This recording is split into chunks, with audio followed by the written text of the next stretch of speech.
Today, we're diving into a really powerful animated story called Gaon Dhaba.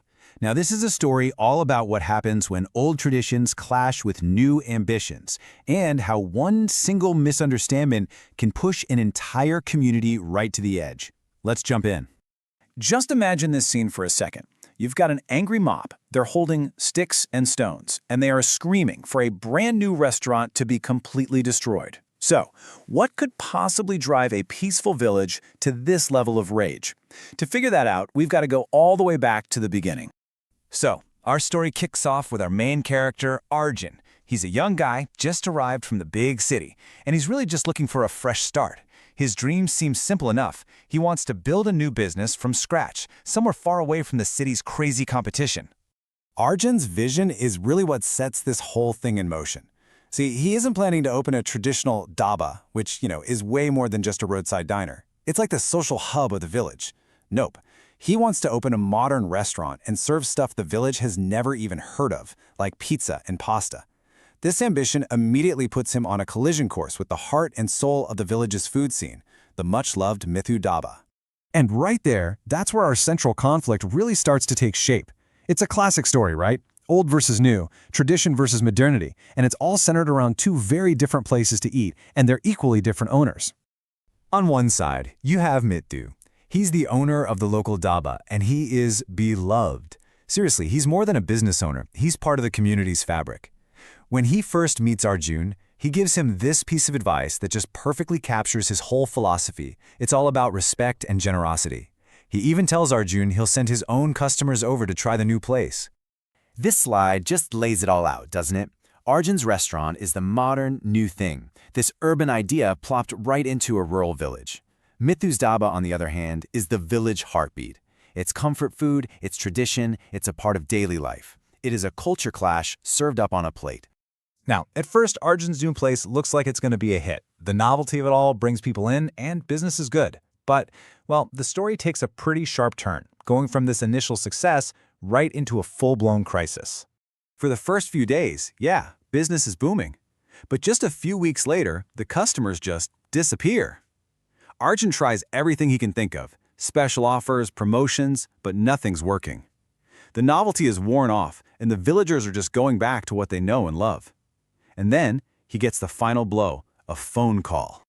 So Arjun isn't just dealing with a business slump, he is on the brink of financial ruin. The bank is calling to tell him he's already missed his first loan payment. His credit score is shot, and if he misses one more payment, they're going to seize the property. The whole dream's about to get repossessed. Desperate, confused, Arjun is trying to figure out why his restaurant is failing while Mithu's Dhaba is still packed every single night. And his little investigation, well, it leads him down a path that ends in a total, catastrophic misunderstanding for the entire village. So he sneaks a peek into Mithu's kitchen, and what he sees, it's pretty shocking. The walls are dirty, the pots are unwashed, the cook isn't wearing gloves, and worse, he sees someone serving water with their fingers dipped inside the glasses. This discovery gives him an idea, a piece of leverage he thinks he can use. So what's his plan? He casually asks Mithu if he has an FSSAI license. That's a mandatory government license for food safety. Mithu just openly admits he doesn't have one, says it's just a hassle. He has no clue how dangerous that little admission is about to become. And just like that, boom, the very next day, food safety officials show up. They inspect the dhaba, see the hygiene issues, confirm there's no license, and they seal the place on the spot. Mithu's entire life's work is shut down in an instant. And of course, the whole village jumps to one very obvious conclusion. Arjun reported him. And that brings us right back to that angry mob. They drag Arjun out, totally convinced he's destroyed Mithu's livelihood. But look at his reaction. It's genuine shock. His words, "Kaka's dhaba is closed? But how?" That's not an act, and this is our first big clue that the real story here is way more complicated. Okay, so if Arjun is telling the truth, and he really seems to be, then the central mystery of our story emerges. Who is the real culprit? Who's actually behind the dhaba's closure? This is the question that's just hanging over the entire village. I mean, think about it. Arjun had the motive, right? His business was failing while Mithu's was thriving. And he had the knowledge. He knew about the license problem. But he swears he didn't do it. So, who did? The answer comes from a totally unexpected place. One of the workers from Mithu's dhaba. He steps up and reveals that someone else was secretly listening in on Arjun and Mithu's conversation about the license. And that someone was Lalan, the same villager Arjun met on his very first day. But why would Lalan do something like this? The motive is simple, and it's ugly. It's pure jealousy. Turns out, years ago, Lalan tried to open his own dhaba, and it failed miserably. He just couldn't stand watching Mithu succeed.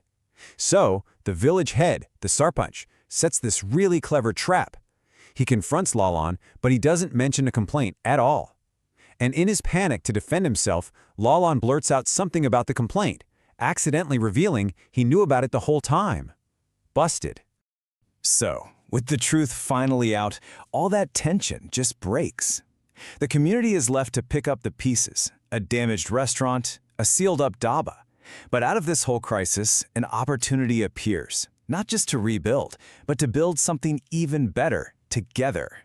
The Sarpanch, showing his wisdom again, lays out this simple but absolutely brilliant solution. He looks past the conflict and sees what each man brings to the table. Arjun, he knows all about modern standards and hygiene, the very thing that got Mithu shut down. And Mithu, he knows exactly what the villagers want to eat, the very thing Arjun was missing. So instead of competing, why not combine their strengths? And in this just incredible act of grace, Mithu not only agrees to partner up, but he also offers his own money to repair Arjun's damaged restaurant. This isn't just a business deal anymore. This is the community healing. Together, they're going to build a new business that has the best of both worlds. Traditional food the village loves, prepared with the modern hygienic standards that everyone deserves. The story ends with this perfect village proverb. It roughly means, the child is right here in your lap, but you're running all over town looking for him. The point is, the solution is often right beside you, even when you're looking everywhere else.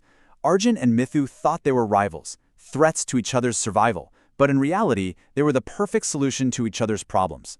It leaves us with a pretty powerful question, doesn't it? In our own lives, how often do we see competition when the real path forward is actually collaboration?